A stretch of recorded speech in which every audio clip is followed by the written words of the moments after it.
Hey, Money Masters! Let's talk about the real American salary. You're making about $60,000 a year. That's a solid number. But here's the reality. Depending on where you live in the US, from a high-cost city like Denver to a lower-cost area like Nashville, that $60,000 can feel like two different paychecks. Financial gurus love to talk about budgeting, but they often use massive six-figure incomes. Today, we're getting real, honest, and practical. In the next few minutes, I'm going to show you exactly how to take your $60,000 salary and apply the powerful, simple 50-30-20th rule to create a budget that actually works, no matter your zip code. We'll start with the most important number, your true take-home pay. Let's make that $60,000 start working for you.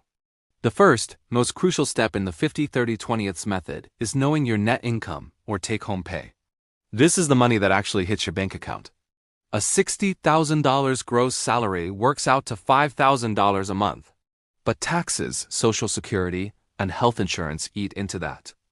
To be realistic for a single person in the US, we'll estimate a deduction of about 25% for federal, state, and standard payroll taxes. This deduction is a national average and will vary heavily by state, but gives us a great starting point. The 50% bucket is for your needs, the things you must pay to live. If you lost your job tomorrow, these are the payments you would fight to keep. For our $3,750 net income, 50% is $1,875 per month. This is the budget cap for everything essential. Housing is the monster. Conventional advice says rent shouldn't exceed 30% of your gross income, which would be $1,500.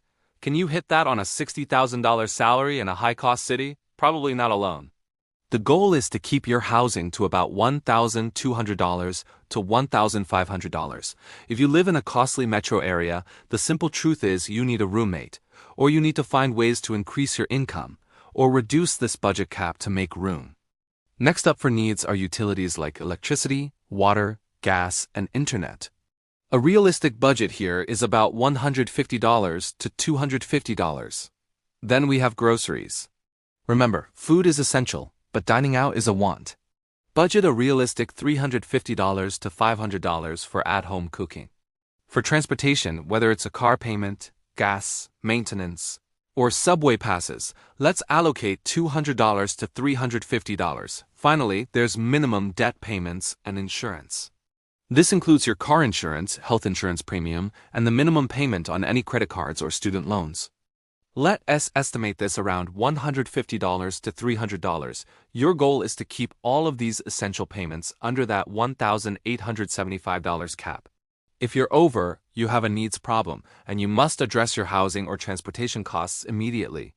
Next is the fun one, the 30% bucket, or your wants. These are the things that improve your quality of life but are not essential for survival. For our budget, 30% of $3,750 is $1,125 per month. This is where you can breathe. This is your mental health allowance. Dining out and takeout are the biggest money drains for most people. Let us set a generous cap of $300 to $400. This gives you a few nights out a month. Then there's entertainment and hobbies, which covers movie tickets, concerts, streaming services like Netflix, and your gym membership. Aim for $150 to $250. For shopping things like clothing, personal care, new gadgets, or makeup, a controlled budget of $100 to $200 is smart. And you need to save for that annual trip. Put aside $75 to $150 here for short-term travel savings. The key to the 30% category is that these expenses are flexible. If you have an expensive month, this is the first place you cut. If you need to boost your savings, you shrink your wants. If you're consistently spending more than $1,125 here, you don't have a budget, you have a wish list. This next part is the most important segment for your future. The 20% bucket. This is not optional. This is your freedom fund. 20% of $3,750 is $750 per month. This $750 needs to be allocated between two crucial subcategories: savings, investing, and extra debt repayment. First, high-priority debt. If you have high-interest debt like credit cards above 10%, APR, or high-interest personal loans, the extra payment beyond the minimum goes here. Tackle this aggressively before investing. Second, your emergency fund.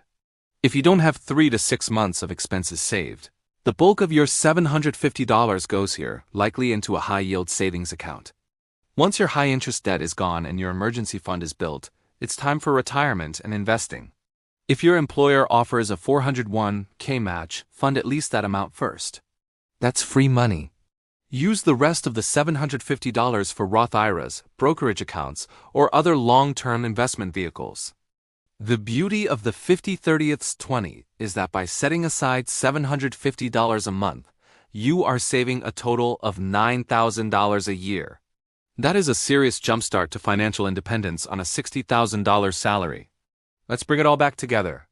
On a $60,000 salary with a net monthly income of $3,750,